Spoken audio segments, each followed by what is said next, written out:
आज का ये जश्न, आज क्योंकि 9 रबीउल अव्वल है, आज के इस दिन को मासूम ने, जो हमारे पास एक हदीस है, वो जनाब हुज़ैफा यमानी को मेरे मौला अमीर अल मोमिनीन ने आज के दिन की मुनासिबत से, आज के दिन के फजाइल और आज के दिन की बरकतों के बारे में हुज़ैफा यमानी को आगाह किया। मेरे मौला ने आज के दिन के 72 नाम जनाब हुज़ैफा को तालीम फरमाए, और मेरे मौला अमीर अल मोमिनीन ने आज के दिन को ईद गदीर सानी भी कहा है। मेरे मौला ने फरमाया कि ये दिन जो है ये मेरे शीयों के लिए दूसरी ईद गदीर है। मेरे मौला ने आज के दिन के 72 नाम जो है वो हुज़ैफा यमानी को तालीम दिए, और उनमें से एक नाम जो है वो यौम नज़ाउल अस्वद, यानी कि स्याह लिबास उतारने का दिन है। आज के दिन की मुनासिबत से मैंने आपके सामने सरकार इमाम जाफर सादिक अलैहिस्सलाम की एक हदीस मुबारक जो है तलावत की है। मेरे मौला फरमाते हैं, रहमल्लाहु शियतना, अल्लाह रहमत करे हमारे शीयों पे, खुलक़ मिन फाज़िल तीनतना, कि अल्लाह ने जिन्हें हमारी बची हुई तीनत से खल किया, व ओजन बिमाए विलायतना, और जिनके खमीर को हमारे विलायत के पानी से गूंदा गया है। और उसकी निशानी बताते हुए मौला ने फरमाया, यफ़रहूना लिफ़रहिना, ये वो शिया हैं जो हमारी खुशी में खुश होते हैं और हमारी गमी में गमगीन होते हैं। इमाम सादिक ने इस हदीस के दो हिस्से बयान किए। पहले हिस्से में इमाम ने अपनी रहमत फरमाई कि हमने शियों पे करम यह किया है कि हमने शियों को अपनी बची हुई तीनत से खल किया है, फाजिल तीनत से खल किया है। इस जुमले में इमाम ने ये हमेशा के लिए सवाल का दरवाजा बंद कर दिया कि शिया बनता नहीं बल्कि शिया बनाया जाता है। शिया ने अली होने के लिए जमीन पे आके अली की हमायत करना जरूरी नहीं, बल्कि अरवाह को चुन लिया गया है जिन्होंने अमीर अल मोमिनीन की हमायत में बोलना था। मौला ने फरमाया कि हमने उन्हें अपनी विलायत के पानी के साथ उनके खमीर को गूंदा है, माजून किया है। लफ्ज ओजनो इमाम ने इस्तेमाल किया। ओजनो लफ्ज जो है वो अरबी जुबान में अगर हम इसको देखें तो ये लफ्ज का एक जगह पे कसरत के साथ इस्तेमाल होता है, जिसे उर्दू जुबान में भी इस्तेमाल किया जाता है, जिसे माजून कहते हैं। माजून उसे कहते हैं कि जब दो या चार चीजों की अशिया को मिल के आपस में इस तरह मिला दिया जाए कि उनमें से एक चीज दूसरे से जुदा ना हो सके, तो उसे माजून कहते हैं। मौला फरमाते हैं हमने अपने शीयों के खमीर को अपने विलायत के पानी के साथ माजून कर दिया गया है, यानी कि इनसे हमारी विलायत को जुदा किया ही नहीं जा सकता। और अगर कोई आज शिया विलायत अली इब्न अबी तालिब से इनकार कर दे तो समझ लीजिएगा कि उनके खमीर में अली की विलायत नहीं है। और मासूम फरमाते हैं कि हमारे शियों के खमीर को हमारे विलायत के पानी के साथ गूंद दिया गया है।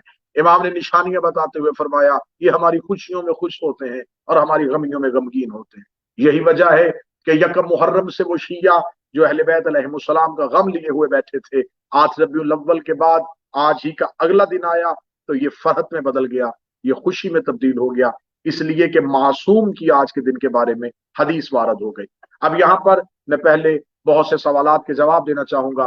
पहला सवाल ये होता है कि इसे ईद शुजा भी कहा जाता है, इसे ईद मुख्तार भी कहा जाता है, इसे ईद ज़हरा भी कहा जाता है, इसे ईद फरहत भी कहा जाता है। अक्सर मोमिनीन सोशल मीडिया पे सवाल करते हैं कि अगर आज के दिन हजरत अमीर मुख्तार ने इंतकाम लिया था तो फिर इसे ईद ज़हरा क्यों कहा जाता है। फिर दूसरा सवाल यह है कि अमीर मुख्तार ने इंतकाम लिया था इमाम हुसैन की शहादत के बाद 66 हिजरी में, और अमीर अल मोमिनीन ने आज के दिन की निस्बत हुज़ैफा यमानी को अपनी जिंदगी में आज के दिन की फजीलत क्यों बयान कर दी थी। इसलिए कि आज के दिन में सिर्फ और सिर्फ दुश्मनाने हुसैन का नहीं, आज के दिन एक दुश्मन ज़हरा के मरने का भी दिन है, सैयदा के दुश्मन के मरने का दिन है, अहले बैत के सबसे बड़े दुश्मन के मरने का दिन है। 13 साल के बाद अमीर अल मोमिनीन के चेहरे पे उस कातिल ज़हरा के मरने पे जो मुस्कुराहट आई थी, वही मुस्कुराहट बेऐने ही हुसैन के कातिल के मरने पे फिर चौथे अली के चेहरे पे आई थी। पहला अली भी आज के दिन मुस्कुराया था, चौथा अली भी आज के दिन मुस्कुराया था। अली इब्न अबी तालिब भी आज ज़हरा के कातिल के मरने पे मुस्कुराए थे, और अली इब्न अल हुसैन भी हुसैन के कातिल के मरने पे मुस्कुराए थे। लिहाजा आज का दिन जो है वो ईद ज़हरा है, जनाब सैयदा के दुश्मन के मरने का दिन है, जनाब सैयदा के दुश्मनों की खुदा की तरफ से इंतकाम का दिन। आज के दिन के लिए मासूम ने बहुत सी फजीलतें बयान की हैं। मौला ने फरमाया कि आज के दिन हमारे शीयों को चाहिए कि वो खुशी मनाएं और आज ही के दिन हमारे शीयों की दुआएं हमारी बारगाह में कबूल होती हैं। आज ही के दिन हम अपने शीयों को वो अता कर देते हैं जो हाजात उनके जहनों और दिलों में भी छुपी हुई होती हैं। इसके बारे में एक हदीस मिलती है 11वें शहनशाह से, अहमद बिन इसहाक इस हदीस का रावी है। अहमद बिन इसहाक, जिसके बारे में कल की मजलिस में मैंने आपके सामने बहुत वाज़ेह हदीस बयान की थी कि मौला ने अपनी आखिरी जो वसीयतें हैं उनमें अहमद बिन इसहाक को वो वसीयत ताकीद फरमाई थी। अहमद बिन इसहाक कहता है कि इमाम हसन अस्करी अलैहिस्सलाम का जिंदगी का दौर था, 9 रबीउल अव्वल था। मैं जब मोहल्ले में पहुंचा इमाम के तो खबर हुई कि इमाम आज बड़े खुश हैं और इमाम ने सफेद लिबास जेबतन किया हुआ है और इमाम ने सफेद अमामा अपने सर पे सजाया हुआ था। वो कहता है कि जूही में पहुंचा तो मैंने देखा कि इमाम के दस्तरखान के आगे बहुत से खाने मौजूद थे और इमाम मुस्कुरा रहे थे। अहमद बिन इसहाक कहता है कि मैंने बैठते ही सलाम किया। सलाम करने के बाद मैंने कहा, फर्जंद रसूल, ना ही रमजान की ईद है, ना ही ईद उल अजहा है, ना ही गदीर की ईद है। मुझे आज के दिन की निस्बत नहीं पता, आप मुझे बताएं कि आप मुस्कुरा क्यों रहे हैं, आपका लिबास खुशी का क्यों है और ये दस्तरखान खुशी का क्यों है। 11वें शहनशाह मुस्कुराए और मुस्कुरा के फरमाया, ए अहमद बिन इसहाक, अगर मैं तुम्हें आज के दिन की फजीलत बयान कर दूं तो शायद ये फजीलत इतनी बड़ी हो कि उस फजीलत का बोझ तुम उठा ना पाओ। अहमद बिन इसहाक ने इसरार किया, मौला आज के दिन की कोई एक फजीलत बयान कीजिए। इमाम ने फरमाया, आज के दिन हम आले मोहम्मद जमीन पे बड़े खुश होते हैं, हम अहले बैत जमीन पे बड़े खुश होते हैं। आज के दिन मेरे आबा अजदाद बड़े खुश होते थे क्योंकि आज ही का दिन था जिस दिन हमारी जद्दा जनाब सैयदा के दुश्मन को उसकी इबरतनाक अंजाम तक पहुंचाया गया था। ये कह के इमाम ने अपने हाथों से खाना जो है अहमद बिन इसहाक के लिए बनाया और फरमाया, आज के दिन मोमिनीन को घरों में बुलाकर एक दूसरे के लिए दस्तरखान का एहतमाम किया करो क्योंकि उसकी बरकत से हम आले मोहम्मद तुम पे राजी होते हैं। तो लिहाजा आज का दिन जो है वो निस्बतों के एतबार से, हुर्मत के एतबार से हर तरीके से आज का दिन बहुत फजीलत का दिन है क्योंकि पहले अली से लेके 11वें शहनशाह तक ये हदीसें मौजूद हैं कि आइमा ने आज ही के दिन को खुशी भी कहा है, फरहत भी कहा है और सुकून भी कहा है। क्योंकि तकैया का दौर आया, क्योंकि बहुत सा बनी उमैया और बनी अब्बास का वो दौर आया जिसमें शिया आज के दिन को बेहतर अहसन तरीके से मना नहीं सकते थे। लिहाजा शियों के तहफ्फुज की खातर, शियों को महफूज करने की खातर, क्या कहने अपने आका और मौला के जिसकी नजरें क़यामत तक थी कि हमारे शिया आज के दिन को जब मनाना भी चाहेंगे तो शायद दुश्मन के दौर में वो इस दिन को बेहतर तरीके से ना मना सके।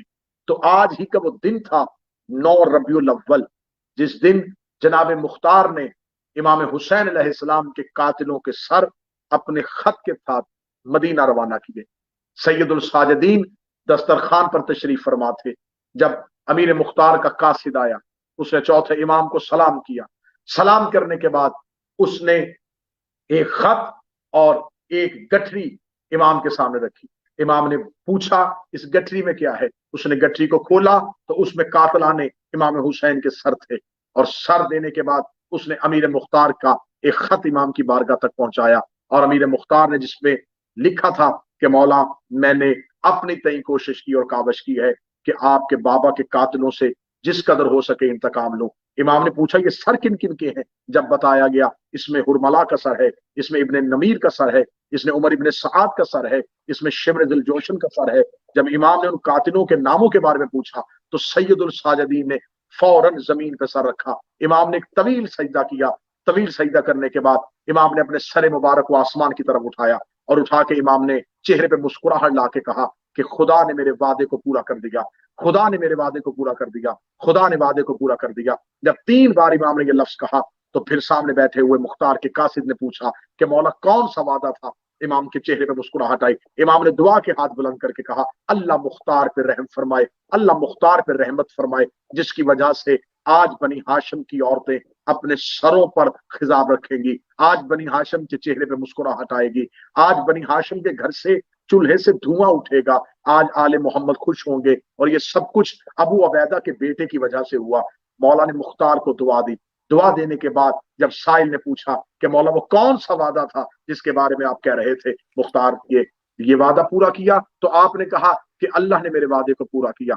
तब मौला सैयदुल साजिदीन ने फरमाया कि जब मेरे बाबा हुसैन का सर अक़दस मलऊन यजीद के दरबार में पेश किया गया तो ये मलऊन खाना खाने के लिए दस्तरखान पे बैठा था और इसने ये कह के सर हुसैन को ना देखा कि जब तक मैं नाश्ता ना कर लूं और खाना लूं उस तक मेरे सामने सर न लाना। तो मौला ने फरमाया उस लम्हे मैंने अल्लाह से ये दुआ की थी कि मेरे मालिक इसी हालत में ही मुझे हुसैन के कातिलों का सर चाहिए। अल्लाह ने वादे को पूरा कर दिया। आज मैं भी दस्तरखान पे था जब मुख्तार ने कातिलाने इमाम हुसैन के सरों को मेरी तरफ रवाना कर दिया।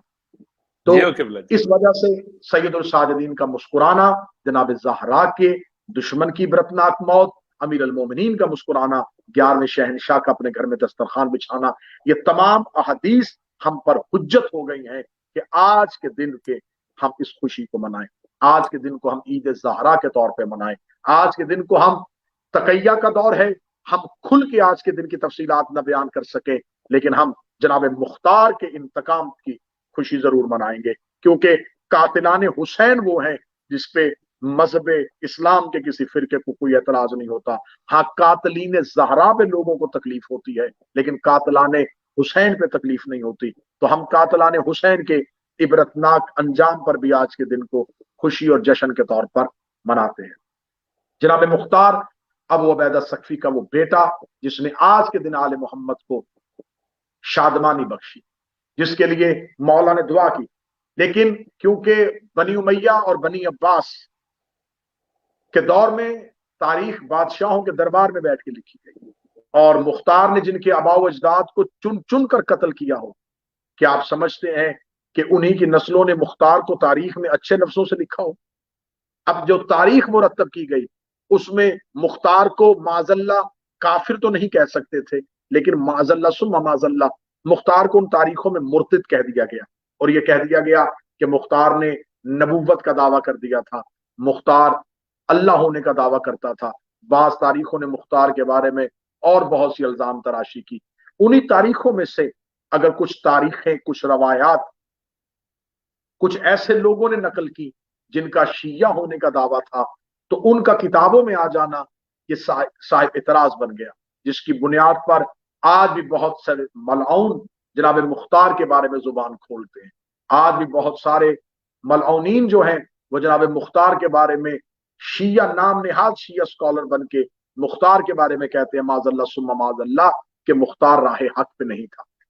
क्योंकि आज का दिन जनाब मुख्तार सक्फी का दिन है तो जनाब मुख्तार जो है उसके बारे में आज के दिन में जरूर गुफ्तगू होनी चाहिए कि मुख्तार कौन थे। जनाब मुख्तार अबू उबैदा सक्फी के बेटे थे, बनु सुकैफ से इनका ताल्लुक था, ताइफ के रहने वाले थे। यकम हिजरी को जनाब मुख्तार दुनिया में आए हैं। जनाब मुख्तार के बाप अबू उबैदा सक्फी इंतहाई बहादुर, इंतहाई शुजाअत थे। जब पहली खिलाफत का दौर आया तो पहली खिलाफत के दौर से पहले रसूल पाक ने अपने दौर में फतूहात ईरान के लिए जो लश्कर तरतीब दिए थे उसमें मुख्तार के बाप को उसका सरबराह बनाया गया था। जनाब मुख्तार के बाप जो थे वो उस लश्कर के सरबराह थे, लेकिन फतूहात ईरान अभी शुरू ही हुई थी या रिसालत माब की शहादत हो गई, रसूल दुनिया से चले गए। रसूल के जाने के बाद जब तख्त पे कब्जा हो गया और खिलाफत जो है वो अहले बैत के अलावा दूसरे तबकों में चली गई, लेकिन क्योंकि ये लश्कर इस्लामी इस्लाम की फतूहात के लिए निकला हुआ था तो जनाब मुख्तार के बाप जो है वो अबू उबैदा सक्फी वो फतूहात ईरान के लिए निकले हुए थे। और तवारीख ये कहती है कि इन फतूहात में जनाब मुख्तार 13 साल की सने मुबारक 13 साल इनकी उम्र थी जो अपने बाप के साथ गए हुए थे। जनाब मुख्तार के बाप ने फतूहात ईरान में एक बहुत कमाल हिस्सा लिया और फतूहात ईरान में एक बहुत बड़ा किरदार जनाब मुख्तार के वालिद का है। वो हाथियों के साथ जंग हो रही थी, हाथियों के लश्कर में, और एक हाथी के नीचे कुचले जाने की वजह से उनकी शहादत हुई। जनाब मुख्तार बचपन में ही बाप के साथ इस्लाम की फतूहात में अपना हिस्सा ले रहे थे। जब जनाब मुख्तार वापस पहुंचते फिर जनाब मुख्तार का अमीर अल मोमिनीन की एक हदीस मिलती है कि जनाब अमीर अल मोमिनीन ने मुख्तार के बचपन में, जब मुख्तार बचपन में बाजार में खेल रहे थे तो अमीर अल मोमिनीन ने मुख्तार को उठा के अपनी गोद में उठा के मुख्तार के सर पे प्यार दे के कहा था अल्लाह तुम्हारी अकल को कामल करे। जब पूछा गया था कि मौला आपने इस बच्चे के लिए ये जुमला क्यों कहा तो अमीर अल मोमिनीन ने फरमाया कि खुदा इसके हाथ से हक की फतह देगा और खुदा इसकी वजह से मेरी औलाद को सुकून बख्शेगा। जनाब मुख्तार जवानी का आलम जंगों में गुजर गया। फिर क्योंकि जनाब मुख्तार ने अमीर अल मोमिनीन के दौर में मुसलसल कूफा में जनाब मुख्तार की सकूनत थी, जनाब मुख्तार की रिहाइश थी। अमीर अल मोमिनीन की शहादत, इमाम हसन की शहादत के बाद कूफा एक मरकजी किरदार रहा। कूफा में बहुत से खतूत जो हैं वो हजरत इमाम हुसैन अलैहिस्सलाम की तरफ रवाना किए गए ताकि हजरत इमाम हुसैन की नुसरत की जाए। ये बहुत से खतूत लिखने वाले अफराद जो थे ये शियाने अली भी थे, और वो अफराद भी थे जो अली से मोहब्बत तो नहीं करते थे लेकिन किसी भी सूरत में यजीद की अताअत भी नहीं करना चाहते थे। उन्होंने अगर जंगों में अली इब्न अबी तालिब का साथ नहीं दिया लेकिन अब वो यजीद की खिलाफत को तस्लीम नहीं करना चाहते। ये खतूत जब इमाम हुसैन अलैहिस्सलाम तक मक्का पहुंचे तो इमाम हुसैन अलैहिस्सलाम ने अपने कासिद जनाब मुस्लिम बिन अकील को मक्का की तरफ रवाना किया। जब जनाब मुस्लिम बिन अकील मक्का पहुंचते हैं तो उस वक्त जनाब मुस्लिम बिन अकील सबसे पहली पनाह जिस घर में लेते हैं वो जनाब मुख्तार ही का घर।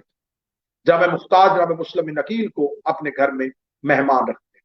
तो अब यहां से दूसरी बात जाहिर होती है कि मुस्लिम बिन अकील बनी हाशम के वो फर्द जो सफीर हुसैन इब्न अली है, वो कूफा जाके जिस इंसान को सबसे ज्यादा बाएतमाद और महफूज पनाहगाह तस्वुर करते हैं वो जनाब मुख्तार है। अगर जनाब मुख्तार के ईमान में रत्ती भर भी कोई शक होता तो सफीर हुसैन कभी मुख्तार के घर पनाह न लेते। जनाब मुख्तार शर्फे मेजबानी जनाब मुख्तार को अता होता है।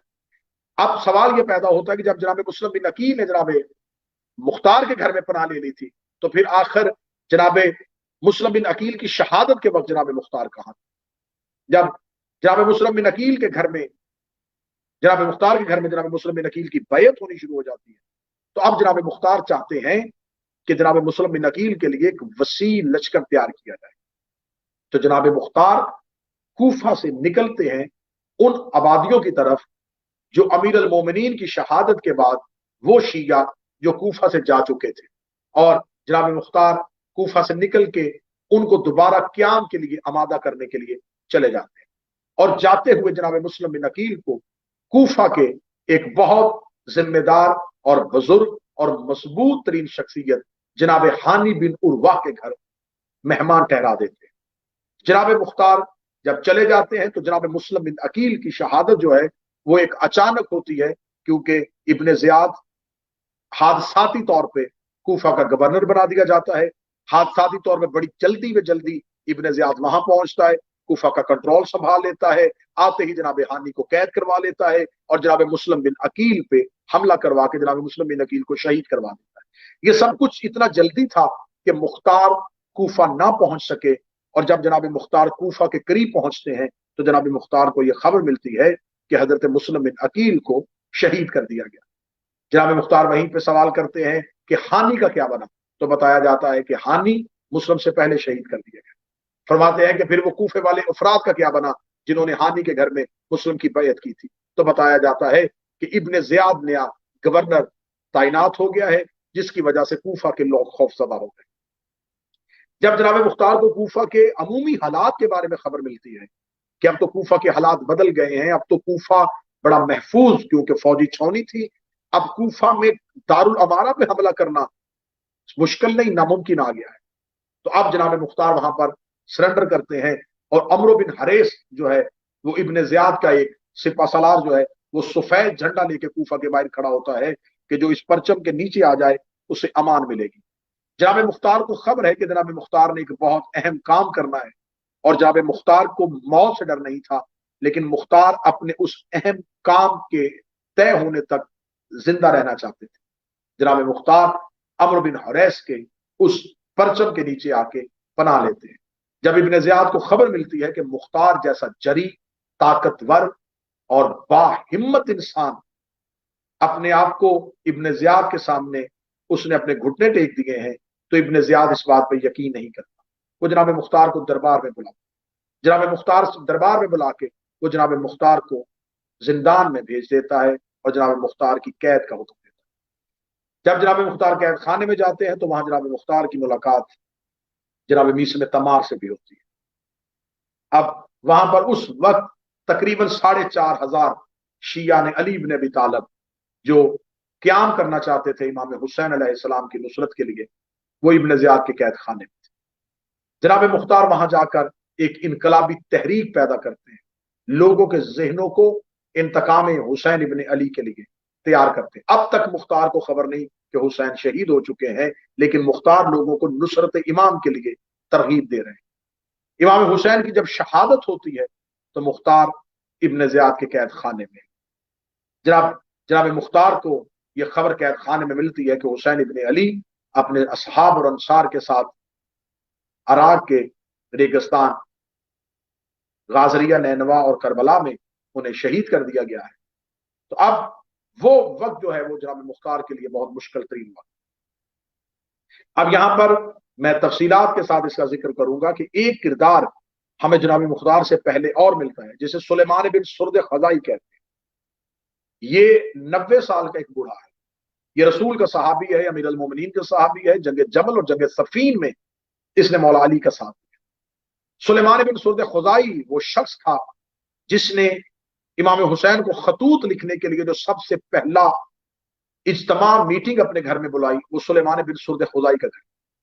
سلیمان بن سرد خزائی کیونکہ 90 سال کا بوڑھا تھا، اس نے مختلف کوفہ کے سرکردہ افراد کو اپنے گھر میں بٹھا کے امام حسین علیہ السلام کی نصرت کے لیے آمادہ کیا اور خطوط لکھوائے، لیکن یہ نصرت امام کے لیے کربلا نہیں جا سکتے، یہ کربلا نہیں پہنچتے، اور انہیں خبر بھی نہیں ہوتی کہ ابن زیاد نے یا یزید نے ایک لشکر جو ہے وہ روانہ کر دیا ہے حسین ابن علی کا رستہ روکنے کے لیے۔ انہیں یہی خبر تھی کہ حسین ابن علی کوفہ ہی آ رہے ہیں۔ جب انہیں یہ پتا چلتا ہے کہ کوفہ پہنچنے سے پہلے امام حسین کو قتل کر دیا گیا ہے، تو اب سلیمان بن سرد خزائی جو ہے یہ ایک لشکر ترتیب دیتے ہیں۔ اس جماعت کو توابین کا نام دیا گیا ہے۔ توابین یعنی کہ توبہ کرنے والے، وہ افراد جو نصرت حسین کے لیے نہیں جا سکے اور بعد میں انہوں نے توبہ کی اور قیام کیا امام حسین کی نصرت کے لیے۔ انہیں توابین بھی کہا جاتا ہے، انہیں ناصرین بھی کہا جاتا ہے۔ سلیمان بن سرد خزائی جو ہے وہ ایک لشکر ترتیب دیتا اور ایک لشکر ترتیب دے کے یہ مختار سے پہلے کا قیام ہے۔ یہ سلیمان بن سرد خزائی کا قیام جو ہے یہ مختار سے پہلے کا قیام، لیکن مضبوط حکمت عملی نہیں تھی، قلت انصار، لوگوں کا ایک جگہ پہ اکٹھا نہ ہونا، جلد بازی اور جذباتیات سے فیصلے کرنا، یہ تمام وہ محرکات تھے جس سے سلیمان بن سرد خزائی جو ہے اس کی تحریک خاطر خواہ نتیجے نہیں دے سکتی۔ بہرحال بہت سے دشمنان اہل بیت کو انہوں نے قتل کیا اور عین الورہ کے مقام پہ ان کی بڑی گمسان کی جنگ ہوئی، جہاں پر سلیمان بن سرد خزائی کی شہادت بھی ہے اور ان کے باقی اصحاب کی، باقی دوستوں کی بھی شہادت ہے، لیکن مضبوط حکمت عملی نہیں تھی۔ اب اس بات کو سنانے کا مقصد یہ تھا کہ جناب مختار سے پہلے ایک تحریک امام حسین علیہ السلام کے دشمنوں سے انتقام لینے کے لیے بنی تھی، لیکن مضبوط قیادت، مضبوط حکمت عملی نہ ہونے کی بنیاد پہ وہ تحریک ناکام ہو چکی تھی۔ اب جناب مختار کے سامنے سلیمان بن سرد خزائی کا وہ قیام بھی تھا کہ سلیمان بن سرد خزائی کے قیام میں وہ کیا محرکات تھے جس کی وجہ سے سلیمان بہتر نتیجہ نہیں نکال سکے۔ اب جناب مختار کو خبر معلوم ہو گئی کہ اس تمام چیزوں کے لیے ہمیں سب سے پہلے ایک بہت بہتر حکمت عملی کی ضرورت ہے۔ اس حکمت عملی کے لیے مختار کا زندان سے رہا ہونا بڑا ضروری تھا۔ پھر وہ پورا واقعہ اکثر آپ دیکھ چکے ہیں، بلکہ بہت سی کتابوں میں اور یہ فلم کی صورت میں بھی دکھایا جا چکا ہے کہ ایک عمیر نامی معلم جو ہے وہ کسی بہانے سے زندان میں اس کو قید کیا جاتا ہے۔ جناب مختار کے بارے میں جب اسے خبر ہوتی ہے، جناب مختار ایک خط لکھتے ہیں۔ عبداللہ ابن عمر کی زوجہ صفیہ جو تھی وہ مختار کی سگی بہن تھی، وہ عبداللہ ابن عمر کی بیوی تھی۔ جناب مختار اپنی بہن کو خط لکھتے، خط جب بہن تک پہنچتا ہے تو بہن اپنے شوہر عبداللہ ابن عمر کو اس بات پہ مجبور کرتی ہے کہ کیونکہ تمہارے یزید کی حکومت کے ساتھ تعلقات بہتر ہیں اور یزید کے گورنر نے میرے بھائی کو زندان میں رکھا ہوا ہے، اس کی رہائی کا بندوبست کرو۔ عبداللہ ابن عمر ایک خط لکھتا ہے. وہ سفارشی خط جو ہے وہ جناب مختار کو موصول ہے، وہ ابن زیاد کو موصول ہوتا ہے، اور ابن زیاد عبداللہ ابن عمر جس کے یزید کے ساتھ تعلقات بہتر ہو چکے تھے اور وہ ایک خلیفہ کا بیٹا تھا، ایک بہت بڑی سفارش تھی. اس سفارش کی بنیاد پر ابن زیاد جو ہے وہ مختار کو زندان سے رہائی دیتا. جب رہائی دیتا ہے تو جناب مختار سے 10 کوفہ کے لوگوں کی ضمانت لیتا ہے کہ مختار کوفہ سے باہر نہیں جائیں گے. جناب مختار کوفہ کے اندر مقیم رہتے ہیں اور کوفہ کے اندرونی حالات کا جائزہ لیتے ہیں. یہ تمام چیزیں میں تفصیلاً اس لیے بیان کر رہا ہوں تاکہ یہ وقت جو ہے وہ نصرت امام کا وقت ہے کہ جب کسی بھی امام کی نصرت کرنی ہو تو وہاں پر صرف جذباتی ہونا ضروری نہیں، وہاں پر عقل مندی، دانش مندی اور حکمت عملی کے ساتھ اپنے اہداف کا تعین کر کے فیصلے کرنا ضروری ہو. جناب مختار کوفہ کو جب اندرونی طور پہ دیکھتے ہیں تو کوفہ اندرونی طور پہ بہت کمزور ہو چکا ہے. کوفہ کے لوگ یا ابن زیاد کے خوف کی وجہ سے یا دولت کے لالچ کی وجہ سے اور خون حضرت حسین کے بعد بالکل سست ہو چکے. اب جناب مختار کے پاس ایک شخصیت تھی جو مختار کا اس قیام میں بھرپور ساتھ دے سکے. وہ شخصیت تھی ابراہیم ابن مالک اشتر. جناب مختار ابراہیم ابن مالک اشتر تک اپنا پیغام پہنچا، لیکن ابراہیم ابن مالک اشتر جناب مختار کی دعوت کو یہ کہہ کے ٹھکرا دیتے ہیں کہ جب تک میرے اوپر امام کا حکم نہ آئے تب تک میں جہاد کے لیے تلوار نہیں نکال سکتا، کیونکہ قیام کرنے کے لیے حجت وقت کا اذن ضروری ہے. جناب ابراہیم ابن مالک اشتر اسی ایک اجازت کے لیے مدینہ پہنچتے ہیں اور وہاں پر جناب محمد حنفیہ مولا علی کے بیٹے سے ملاقات ہوتی. جناب محمد حنفیہ جو ہیں انہیں امام حسین اپنی نیابت سونپ کے مدینہ میں گئے. جناب محمد حنفیہ ایک خط جو ہے وہ ابراہیم ابن مالک اشتر کو دیتے ہیں، جس خط میں امیر المومنین ابراہیم کو مختار کا ساتھ دینے کے بارے میں تلقین کرتے. ابراہیم ابن مالک اشتر اذن امام لینے کے بعد اور محمد بن حنفیہ کے اس خط کو دکھانے کے بعد واپس پلٹتے ہیں اور واپس پلٹ کے جناب مختار کا ساتھ دینے کے لیے تیار ہوتے ہیں. جب جناب مختار کا ساتھ دینے کے لیے تیار ہوتے ہیں تو یہ سارا جو وقت ہے، اس وقت یہ دور گزر رہا ہے. اب اس کو تھوڑا سا میں اور گہرائی میں آگے لے کے جاؤں گا. امام حسین علیہ السلام کی شہادت ہوتی ہے 61 ہجری، 61 مولا امام حسین کی شہادت. 63 ہجری میں 63 یزید جو ہے وہ مدینہ میں شب خون مارتا ہے، جسے واقع ہررا کہا جاتا ہے. مدینہ میں مسجد نبوی میں گھوڑے باندھے جاتے ہیں. یہ مدینہ میں حملہ تھا عبداللہ ابن زبیر کے خلاف. عبداللہ ابن زبیر جو ہے وہ مدینہ کے لوگوں کو، کیونکہ وقت کے امام موجود نہیں ہے تو لہذا امام حسین کی غیر موجودگی، امام حسین کی شہادت کے بعد عبداللہ ابن زبیر لوگوں کو قتل حسین کے بعد انتقام خون حسین کا نعرہ بلند کر کے لوگوں سے بیعت لے لیتے. خبر یزید کو پہنچتی ہے، یزید مدینہ میں شب خون مرواتا ہے، اور اس وقت وہ یزید جس نے 61 ہجری کو حسین ابن علی کو شہید کروایا تھا، وہی 2 سال کے بعد اپنی فوج کو یہ کہہ کے بھیجتا ہے کہ خبردار علی ابن الحسین کی طرف کوئی ہاتھ نہ اٹھے، سید الساجدین کی طرف کوئی ہاتھ نہیں اٹھنا چاہیے. مولا سید الساجدین کی حفاظت کی ذمہ داری دے کے وہ بھیجتا ہے. پورے مدینے میں شب خون مارا جاتا ہے. اب مدینے کے وہ افراد جو نصرت حسین کے لیے نہیں نکلے تھے اور جنہوں نے عبداللہ ابن زبیر کے ہاتھ میں بیعت کر لی تھی، لہذا جب خبر پہنچتی ہے کہ عبداللہ ابن زبیر جو ہیں وہ مکہ میں چلا گیا ہے اور عبداللہ ابن زبیر نے جا کے خانہ کعبہ کے اندر پناہ لے لی ہے، تو یزیدی فوج جو ہے ولید ابن عقبہ کی قیادت میں مکہ میں جا کے حملہ کرتی ہے اور یہاں تک کہ خانہ خدا پہ آگ برسائی جاتی ہے.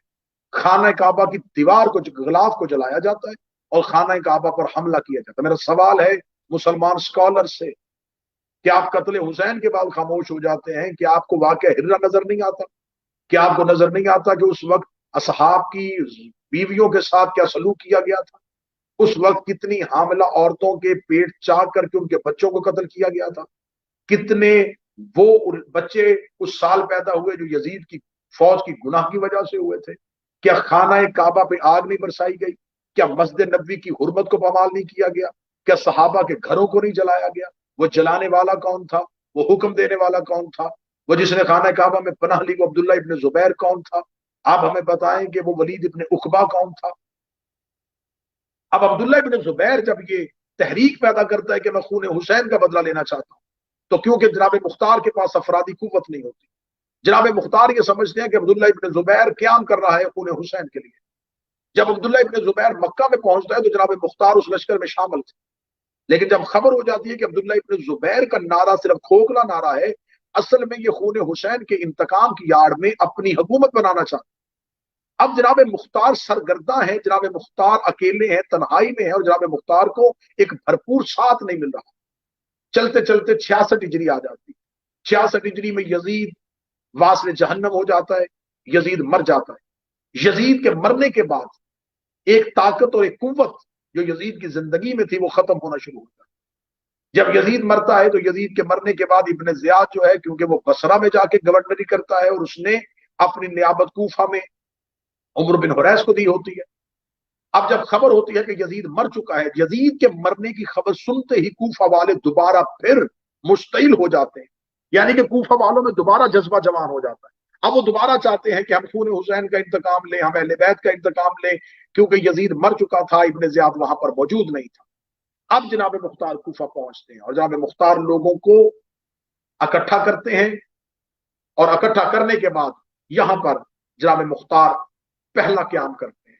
जनाब मुख्तार के पास 4,500 का लश्कर पहुंच जाता है, और जनाब मुख्तार जो है वो दारुल अमारा पे हमला कर देते हैं। जब दारुल अमारा पे हमला करते हैं तो जनाब मुख्तार का हमला इतना खतरनाक होता है कि कूफा के मर्द जन मुख्तार का साथ देते हैं, और दारुल अमारा में इब्न जियाद का बिठाया हुआ गवर्नर जो है वो दारुल अमारा छोड़ता है और छोड़ के वहां से भाग जाता है, और जनाब मुख्तार दारुल अमारा पे कब्जा कर लेते हैं। दारुल अमारा पे कब्जा करने के बाद अलम इस्लाम को बुलंद करते हैं, और कूफा मुख्तार के कंट्रोल में आ जाता है। जो ही कूफा मुख्तार के कंट्रोल में आता है तो जनाब मुख्तार फिर अपने लश्कर को छोटे छोटे बला छोटे छोटे शहरों की तरफ रवाना करते हैं, और ये तमाम शहर जो हैं वो जनाब मुख्तार के कब्जे में आ जाते हैं, और जनाब मुख्तार का लश्कर वहां पर पहुंच जाता है।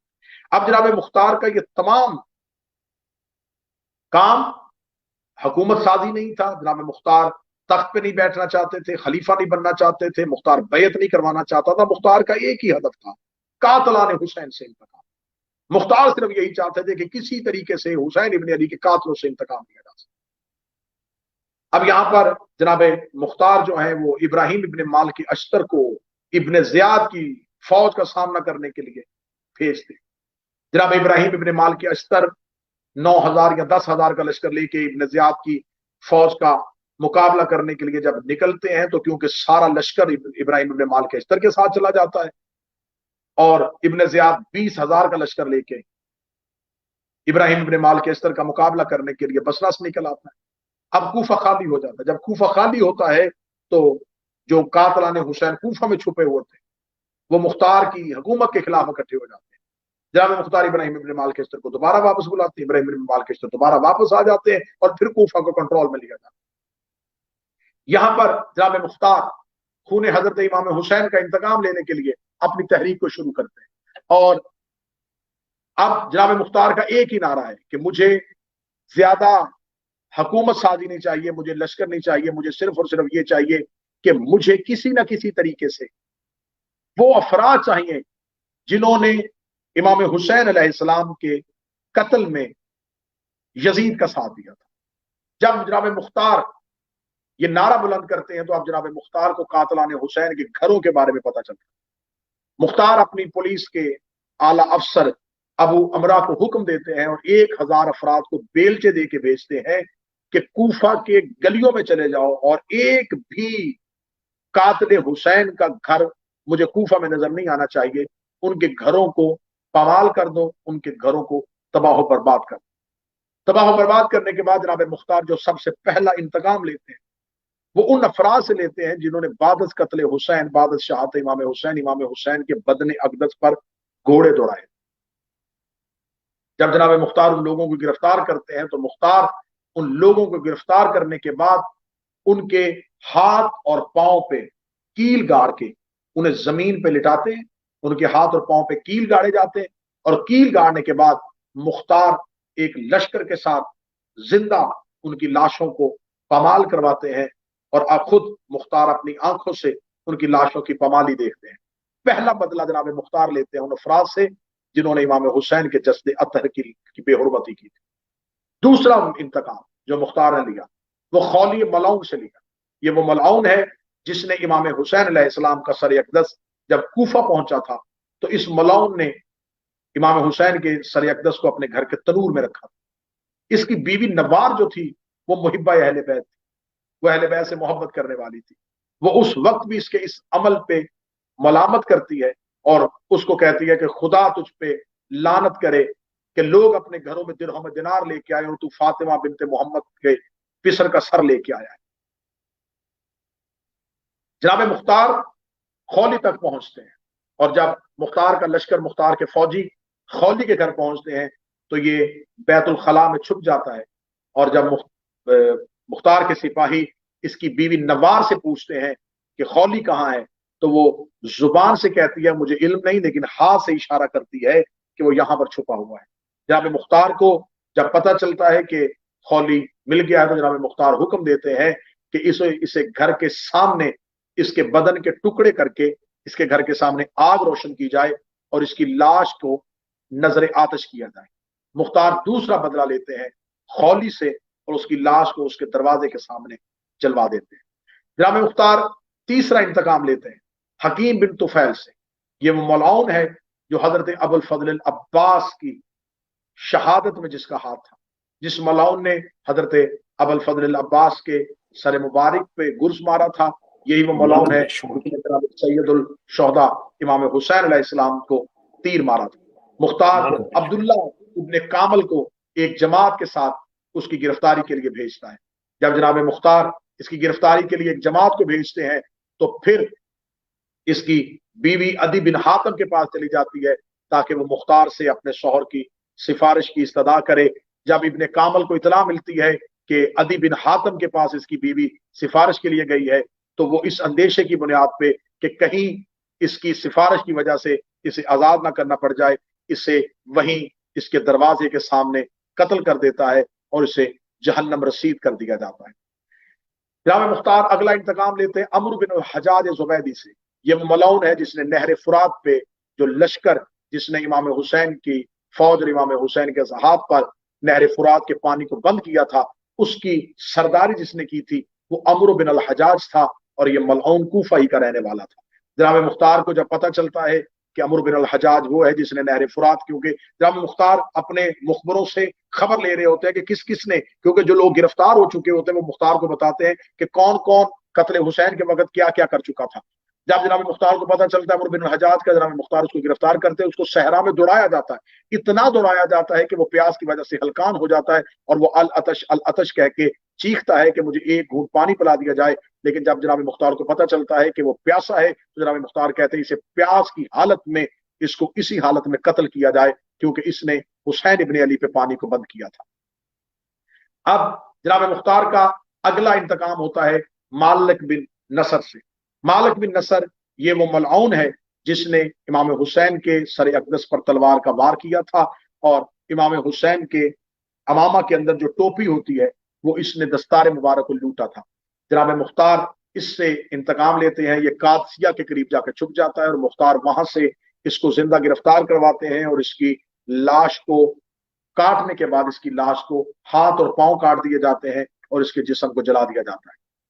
بہت بڑا انتقام جس کو مختار نے اگلی نشست پہ پورا کیا وہ شمر ذل جوشن ملعون، خدا اس پہ لعنت کرے، اس ملعون کا جس ملعون کے نام سے پوری تاریخ انسانیت جس سے نفرت کرتی ہے، جس نے جوانان جنت کا کے سردار کا قتل کیا تھا۔ جب جناب مختار کو پتہ چلتا ہے تو جناب شمر جو ہے وہ قتل حسین میں براہ راست شامل ہے، تو اب جناب مختار دن بدن تڑپ رہے ہیں شمر کی گرفتاری کے لیے۔ جب جناب مختار اس کے بارے میں اپنے مخبروں سے اطلاع لیتے ہیں تو پتہ چلتا ہے کہ یہ کوفہ سے نکل گیا ہے اور اس نے बसरा की तरफ जाकर छुप गया।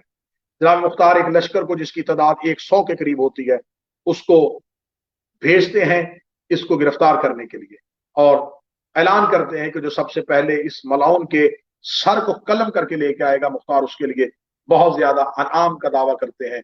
और फिर जब खबर पहुंचती है कि शिमर दिल जोशन को जिंदा गिरफ्तार कर लिया गया है तो जनाब मुख्तार कहते हैं कि इसको कूफा के दरवाजे पे इसकी लाश को जिंदा को आग लगाई जाए, और जिंदा को आग लगाने के बाद जनाब मुख्तार एक बहुत बड़ा तेल का कड़ाव गर्म करवाते हैं और इसको जिंदा को आग लगाने के बाद उस गर्म तेल पे औंडेल दिया जाता है और इसे पूरे कूफा के सामने एक इबरतनाक मौत दी जाती है।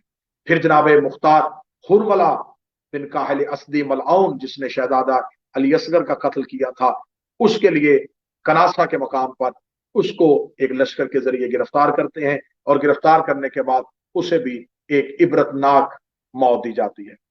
अब अगला हदफ था जनाब मुख्तार का उमर इब्न साद, लानत बेशुमार। उमर इब्न साद वो मलाउन है कि जो जिसके लिए आज भी हम ज़ियारत अशूरा में ज़ियारत जामिया में मासूम ने जिसके लिए हुक्म किया है कि इस मलाउन पर लानत की जाए। जिस दिनों मुख्तार ने खरूज किया था उनकी हुकूमत कायम हो गई तो उमर इब्न साद मलाउन जो है ये रूपोश हो गया था।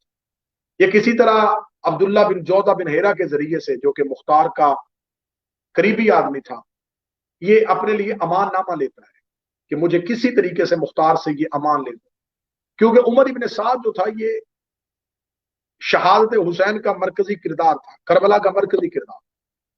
जनाब मुख्तार इसे जुमानी अल्फाज में अमान नामा देते हैं। जब अमान नामा देते हैं तो जनाब मुख्तार कहते हैं कि तुझे तब तक अमान है जब तक तू कूफा में रहेगा। जब इसे ये पता चलता है कि मुझे मुख्तार ने अमान दे दिया तो इसे यकीन नहीं आता कि मैं सबसे बड़ा मरकजी किरदार हूं और मुख्तार छोटे छोटे कातिलों को इतनी इबरतनाक मौत दे रहा है, किसी के हाथ पांव काट रहा है, किसी के कील लगा रहा है, किसी को तेल के कड़ाहों में फेंक रहा है, किसी को जिंदा जला रहा है, और मुझे मुख्तार ने अमान क्यों दे दी, ये यकीन नहीं करता। जनाब मुख्तार इसको बुला के इसे अमान नामा देता।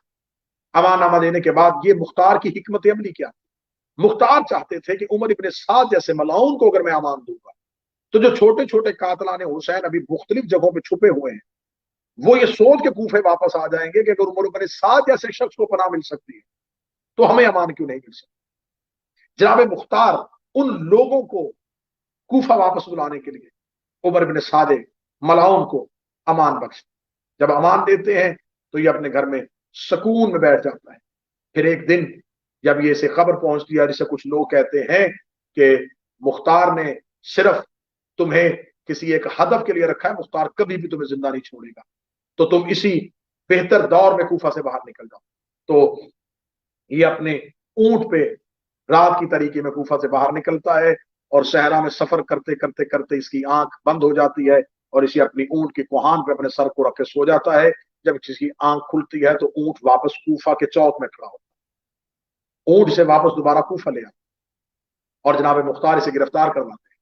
जब जनाब मुख्तार गिरफ्तार करवाते हैं तो ये मलाउन कहता है कि मुख्तार तो अहले बैत का मानने वाला है, तूने मुझे अमान बख्शी थी। मुख्तार ने कहा मैंने तुझे अमान बख्शी थी कि तू कूफा में रहेगा तो तुझे अमान, क्योंकि तू कूफा से निकल गया लिहाजा तेरा अमान नामा खत्म हो गया। तो लिहाजा अब जनाब मुख्तार इसके लिए भी वही इंतकाम लेते हैं कि एक तेल के कड़ाहों को गर्म करवाया जाता है और उससे पहले इसके बदन के अज़ा को काटा जाता है, इसकी आंखों को तेज धार सुए के साथ निकाला जाता है, इसके कानों को काटा जाता है, इसकी जुबान को आग की कैंची के साथ काटा जाता है।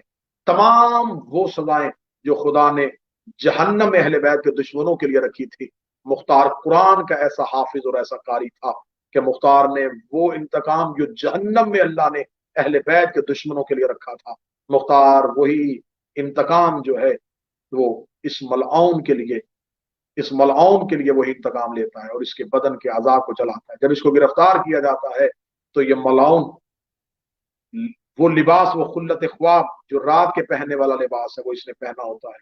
और जब इसको कत्ल किया जाता है तो ये खुद पिछले साथ कहता है कि जब मैं हुसैन इब्न अली के कत्ल पे आमादा हो चुका था तो हुसैन इब्न अली ने कहा था पिछले साथ खुदा तुझे उस वक्त मौत दे के रजा دے گا جب تو خلت خواب پہن چکا ہوگا، جب تو سونے کے لیے لباس پہن چکا ہوگا، اور اس وقت ہمارے محبین میں سے ایک محب تجھے گرفتار کر کے قتل کروائے گا۔ پچھلے سال جب اس خبر کو حسین ابن علی کی زبان سے حسین کا دشمن سناتا ہے تو مختار کی آنکھوں سے آنسو روا ہوتے ہیں کہ واہ حسین ابن علی، آپ نے اپنے اس محب کے انتقام کا پہلے سے خبر دے دی تھی۔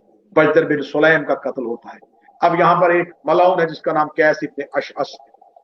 لعنت قیس بشمار۔ ابن اشعث جو ہے یہ مختار کے دربار کا ایک مقرب ترین، یعنی کہ مختار کا سپہ سالار، جو مختار کی فوج کا سپہ سالار ہے، مختار کا بڑا قریبی آدمی ہے، عبداللہ ابن کامل۔ یہ قیس ابن اشعث یہ وہ ملعون ہے جس کی بہن امام حسن کو زہر دے۔ یہ وہ ملعون لعنت ہے بشمار۔ جس کے باپ نے صفین میں مولا علی کو کے لشکر کو چھوڑ کے یزید کے باپ کا ساتھ دے دیا۔ یہ پورے کا پورا خاندان ملعونین کا خاندان، لیکن اس کی جو بہن ہے وہ عبداللہ ابن کامل، جو مختار کا سپہ سالار ہے، مختار کا چیف آف آرمی سٹاف ہے، اس کی بیوی۔ تو یہ کسی نہ کسی طریقے سے اپنی بہن تک اطلاع پہنچاتا ہے کہ تیرے دونوں بھائیوں کا مختار قتل پہ آمادہ ہو چکا ہے، اور تیرا ہی شوہر عبداللہ ابن کامل مختار کے دربار میں ایک واضح حیثیت رکھتا ہے۔ تو کیا تو ایسا نہیں کر سکتی کہ عبداللہ ابن کامل کے ذریعے اپنے دو بھائیوں کو امان لے دے؟ تو ان کی بہن عبداللہ ابن کامل سے کہتی ہے کہ عبداللہ، میں نے زندگی میں تم سے کچھ نہیں مانگا، مختار جہاں سب کو امان دے رہا ہے تو کیا ایسا نہیں ہو سکتا کہ تو جو ظلم میرے بھائیوں نے کیا اس کی دیت میں کوئی رقم ادا کر دیتے ہیں، کچھ بھی ادا کرنے کے لیے تیار ہے، لیکن تم مختار سے ان کے لیے زندگی کی امان لے۔ عبداللہ ابن کامل کہتا ہے ایسا کبھی نہ سوچا، میں نے مختار کی آنکھوں میں انتقام حسین کی وہ خون اترا ہوا دیکھا ہے کہ وہ کسی کو زندہ نہیں چھوڑے۔ آخر اس کی زوجہ اصرار کرتی ہے تو وہ کہتا ہے تو اپنے بھائیوں کو بلوا۔ تو عبداللہ ابن کامل جب کہتا ہے کہ بلوا، تو وہ کہتی ہے کہ بلوانا کیا ہے، میں نے تمہاری اجازت کے بغیر انہیں بلا لیا تھا، وہ میرے ہی گھر میں ٹھہرے۔ عبداللہ ابن کامل اس بات پہ بڑا پریشان ہو جاتا ہے کہ اگر میں اپنے گھر سے گرفتار کرواؤں تو ایک تو اپنی بیوی کے بھائیوں کو کیسے گرفتار کرواؤں، پھر اپنے گھر میں ٹھہرے ہوئے مہمانوں کو میں ہی کیسے گرفتار کروں، کیونکہ یہ میرے ہی مہمان بنے ہوئے، تو میں میزبان ہونے کی حیثیت سے انہیں کیسے گرفتار کروں۔ پوری رات عبداللہ ابن کامل اپنے بستر پہ کروٹیں لیتا، صبح نماز فجر کے لیے اٹھتا اور مصلی پہ کہتا میرے مالک، میرے لیے وہ فیصلہ کرنے میں آسانی کرنا، ایسا نہ ہو کہ میں نے مختار کا اتنا ساتھ دیا اور مجھ سے رشتہ داری کی بنیاد میں ایسا فیصلہ ہو جائے کہ اہل بیت مجھ سے ناراض ہو۔ عبداللہ ابن کامل صبح کو مختار کے دربار میں پہنچ اور جا کے یہ سوچتا ہے کہ میں مختار کو جا کے یہ خبر دوں کہ کسی نہ کسی طریقے سے مختار مجھے اس آزمائش میں سے نکالے، مختار میرے لیے کوئی آسانی پیدا کرے۔ عبداللہ ابن کامل جب مختار کے پاس جاتا ہے تو جناب مختار اسے اپنے پاس بیٹھنے کے لیے کہتا ہے۔ عبداللہ ابن کامل بیٹھ جاتا ہے۔ جناب مختار، کیونکہ علی نے سر پہ ہاتھ رکھ کے کہا تھا کہ اللہ نے تیری عقل کو کامل کر دیا، مختار غیب کی خبروں کو بھی جان لیتے۔ جناب مختار مسکرا کے کہتے ہیں عبداللہ ابن کامل، میں تجھے ایک بہت اہم کام دینا ہے۔ عبداللہ ابن کامل آ کے کہتا ہے کہ مختار، تو بھی مجھ سے کوئی اہم کام لینا چاہتا ہے اور میں بھی ایک اہم مشورہ تم سے کرنا چاہتا ہوں۔ جناب مختار کہتے ہیں کہ مشورہ بعد میں کریں گے، لیکن پہلے تو بتا، تیرے ہاتھ میں بڑی بہترین انگوٹھی پہنی ہے، یہ کہاں سے خریدی ہے؟ عبداللہ ابن کامل کہتا ہے کہ حاکم، اگر آپ کو یہ انگوٹھی پسند ہے تو آپ رکھ لیجئے۔ جناب مختار کہتے ہیں اللہ تجھ پہ رحمت کرے، تو انگوٹھی مجھے عنایت کر۔ یہ اپنی انگوٹھی جناب مختار کو عنایت کر۔ جناب مختار کہتے ہیں کہ تو جا، فلاں جگہ پہ ایک لشکر میں نے بھیجا ہے، ان کے بارے میں خبر لے کے آ، اور یہاں دربار سے سیدھا ادھر جانا۔ جناب مختار اسے ادھر روانہ کرنے کے بعد اپنے ایک سپاہی کو بلا اور بلا کے کہتے ہیں کہ جا عبداللہ ابن کامل کے گھر جا، اور اس کے گھر جا کے اس کی زوجہ سے کہیں کہ عبداللہ ابن کامل نے کہا ہے کہ وہ جو مہمان گھر میں چھپے ہوئے ہیں انہیں مختار نے امان دے دی ہے، اور مختار چاہتا ہے کہ انہیں دربار میں بلائے۔ اور اگر اس کی زوجہ کہے کہ عبداللہ ابن کامل ایسا نہیں کہہ سکتے تو تو یہ انگوٹھی بطور نشانی کے دکھا۔ جناب مختار کا سپاہی عبداللہ ابن کامل کے گھر پہنچتا ہے، دستک دیتا ہے، زوجہ دروازے پہ آتی ہے اور وہ کہتا ہے کہ عبداللہ ابن کامل مختار کے پاس بیٹھے ہوئے ہیں، اور وہ کہتے ہیں کہ وہ مہمان جو میرے گھر میں ہیں انہیں دربار میں بھیجو، کیونکہ میں نے مختار سے ان کی امان لے لی۔ وہ جلدی سے دروازہ بند کر کے جا کے جس کمرے میں بھائیوں کو چھپایا ہوتا ہے وہاں جا کے کہتی ہے کہ مبارک ہو، عبداللہ ابن کامل نے وہ کام کر دیا جو میں نے اس کو کہا تھا۔ انہوں نے کہا ہم کبھی بھی یقین نہیں کرتے، یہ ضرور کوئی سازش ہے۔ وہ دوبارہ دروازے پہ جا کے کہتی ہے عبداللہ ابن کامل کو کہے کہ اس کام کے لیے اسے گھر آنا پڑے گا۔ سپاہی انگوٹھی دے کے کہتے ہیں عبداللہ ابن کامل نے اسی یقین دہانی کے لیے اپنی انگوشتری دی ہے۔ جب انگوٹھی دکھائی جاتی ہے تو وہ واپس جا کے اپنے بھائیوں کہتی ہے کہ واللہ بخدا یہ انگوٹھی عبداللہ ابن کامل ہی کی ہے، وہ ضرور مختار کے دربار میں تمہارے لیے امان لے چکا۔ سپاہی اسے گرفتار کر کے لے کے جاتا ہے، جو ہی دربار کے دروازے پہ جاتا ہے تو مختار جلا سے کہتا ہے ان کے سر تن سے جدا کرو۔ جب عبداللہ ابن کامل واپس آتے ہیں تو اس کے وہ دونوں سر جو ہیں وہ مختار کے تخت کے دونوں طرف پڑے ہوتے ہیں، اور جناب مختار انگوٹھی ہاتھ میں لے کے عبداللہ ابن کامل کے چہرے کی طرف دیکھ کے مسکرا رہے ہیں۔ عبداللہ ابن کامل آ کے مختار کی پیشانی کو چوم کے کہتا ہے با خدا تم نے میرے لیے اس امر کو آسان کر دیا جو میرے لیے انتہائی مشکل تھا۔ اب جناب مختار جب ان تمام ملعونین کو قتل کر دیتے ہیں تو جناب مختار چاہتے ہیں کیا میں دیکھنا چاہتا ہوں کہ میرے وقت کا امام مجھ پہ راضی ہے یا نہیں ہے۔ تو مختار ان تمام ملعونین کے سروں کو ایک گٹری میں باندھ کے ایک تیز رفتار گھوڑا سوار کو ایک لشکر دے کے مدینہ کی طرف روانہ ہے۔ وہ مدینہ پہنچتا ہے، جب وہ مدینہ پہنچتا ہے تو وہ 9 ربیع الاول کا دن، یہی دن ہے جب قاصد مدینہ پہنچتا ہے۔ سید الساجدین خانے میں جناب سید الساجدین کے سامنے جب خط کو رکھا جاتا ہے تو جناب سید الساجدین جناب مختار کے حق میں دعا کرتے ہیں اور کہتے ہیں اللہ مختار کی آنکھوں کو ٹھنڈا کرے، اس کی وجہ سے اہل بیت کی آنکھیں ٹھنڈی ہوئی، آج اہل بیت کے گھر میں چراغاں ہوگا۔ اور مولا 9 ربیع الاول ہی کے دن مختار کے آئے ہوئے وفد کو ایک بہترین دسترخوان پہ کھانا دیتے ہیں۔ اور آج جب واقعہ کربلا کے بعد سید الساجدین کوئی بھی میٹھی چیز تناول نہیں فرماتے تھے، کوئی بھی چیز ایسی تناول نہیں فرماتے تھے جس میں میٹھا ہو، کیونکہ جناب سید الساجدین کہتے تھے کہ بابا کی شہادت کے بعد ہم اہل بیت پہ کوئی بھی خوراک ہمیں اچھی نہیں لگتی۔ تو آج مولا سید الساجدین کے دسترخوان پہ جب میٹھا آتا ہے تو نوکر کہتے ہیں کہ مولا کیا آج آپ اسے نوش فرمائیں گے یا طعام کریں گے؟ تو مولا فرماتے ہیں کہ آج وہ دن ہے جس کی وجہ سے مومنین کے دلوں میں مٹھاس پیدا ہو جائے گی، جس کے دل میں مومنین کے دلوں میں خوشی پیدا ہو جائے گی۔ جناب سید الساجدین کے چہرے کی مسکراہٹ ہم آل محمد کا جشن ہے، سید الساجدین کے چہرے کا تبسم ہم شیعوں کی عید ہے۔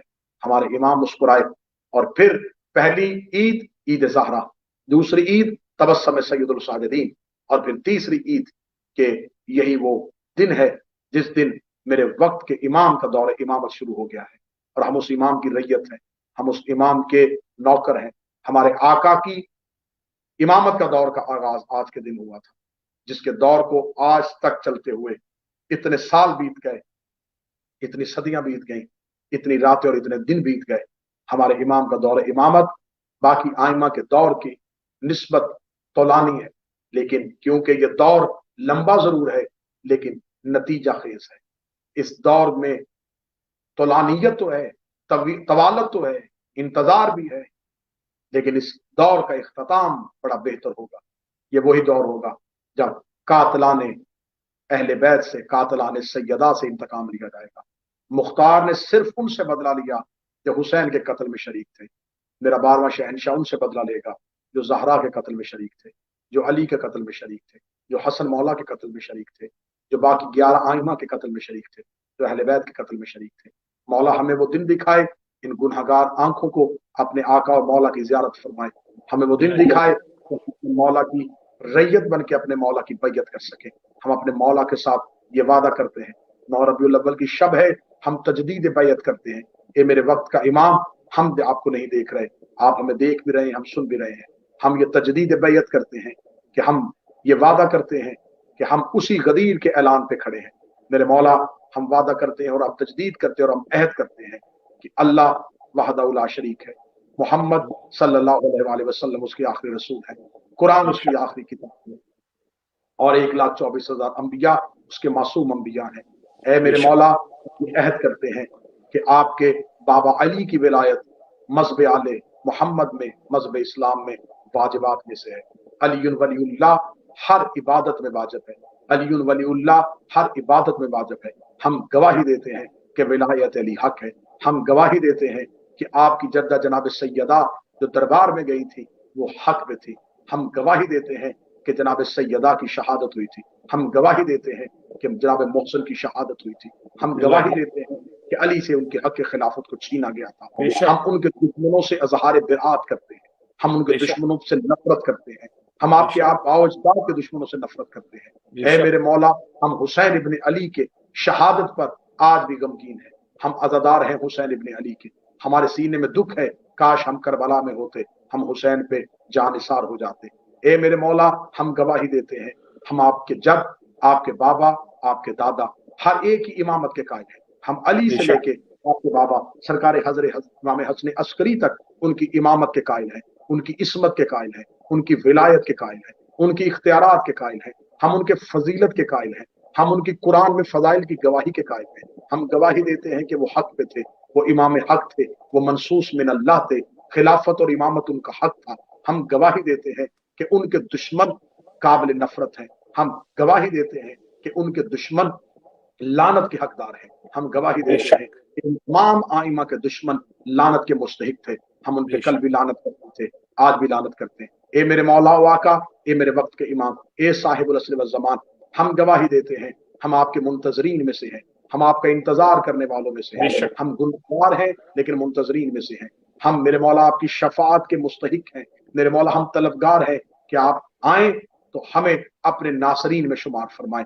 हमारे अंदर कोई औसाफ ऐसे बेशक, नहीं, हमारे अंदर कोई फजीलत नहीं है, हमारे पास कोई ऐसी नेकी नहीं है कि हम दावा कर सके कि हम आपके नासिर हैं। लेकिन आपका करम, आपकी रहमत, आपकी बख्शिश, इस बात पे हम यकीन के साथ जिंदगी गुजार रहे हैं कि आप हमें अपने दादा की गवाही की वजह से, अपने बाबा की अज़ादारी की वजह से, हुसैन के नौकर अज़ादार होने की वजह से आप हमें नासरीन में शुमार फरमाएंगे, आप हमें मुहिब्बीन में शुमार फरमाएंगे। ए मेरे आका और मौला, हमारी आंखों को अपनी जियारत से शरफयाब फरमाइएगा, हमारे हाथों को अपने कदमों पे लगाने से शरफयाब फरमाइएगा। ए मेरे मौला वाका, अपने ज़हूर में ताजील फरमाइएगा, और अगर आप पे ज़हूर से पहले हम दुनिया से जा जाएंगे तो मेरे मौला वाका करम फरमाइएगा, हमें जब उठे तो हमें अपने लश्कर में उठाइएगा, अपने दौरे रजत में अपने लश्कर में शामिल फरमाइएगा। जो मोमिनीन और मोमिनात इस दुनिया से जा चुके हैं, जिनके नाम हमारे ज़हनों और दुआओं में हैं, ए मेरे आका मौला, आज की शब है, आप दुआओं को कबूल फरमाते हैं। मेरे मौला आज उनकी कब्रों को सुकून बख्शिएगा, उनकी कब्रों में रहमत फरमाइएगा। मेरे मौला जनाब सैयदुल साजिदीन के तबस्सुम के तोफ़ैल, मेरे मौला उनकी कब्रों पे सुकून अता फरमाइएगा। जितने मोमिनीन और मोमिनात हैं, मेरे मरहुमीन, आपके मरहुमीन, शोहदाए मिल्लत जाफरिया और बिलखसूस शहीद नवीद आशिक, और जितने भी हम तमाम के मरहुमीन हैं, सैयद इंतसार शाह साहब के मरहुमीन हैं, जितने देखने वालों के मरहुमीन हैं, सुनने वालों के मरहुमीन हैं, मेरे मालिक आज की शब उन्हें कब्र में ज़ियारत अमीरुल मोमिनीन नसीब फरमाइएगा, ज़ियारत हुसैन नसीब फरमाइएगा। जब मेरे वक्त के इमाम का ज़हूर हो, उन्हें इमाम के लश्कर में शामिल फरमाइएगा, दौरे रजत में उन्हें इमाम के साथ उठाइएगा, हमें मौला की शाही देखने की तौफीक अता फरमाइएगा। रब्बना तक़ब्बल मिन्ना इन्नका अंतस समीउद दुआ, आमीन या रब्बुल आलमीन। अल्लाहुम्मा सल्लि अला मुहम्मदिन व आले मुहम्मद व अज्जिल फरज आले मुहम्मद।